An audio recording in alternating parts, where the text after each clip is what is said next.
একটা কথা বলছি স্যার, ভালো করে শুনে নিন, কারণ আমি একবার বলি আর 100 বার বলি, মানেটা এক।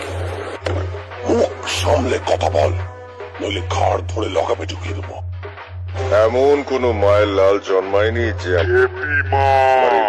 হাড় ধরতে পারে। তুই কিন্তু একটা ঝামেলার সৃষ্টি করতে চলেছিস। ভালো চাষ তো সরে যা, নাহলে পিটিয়ে ভাই।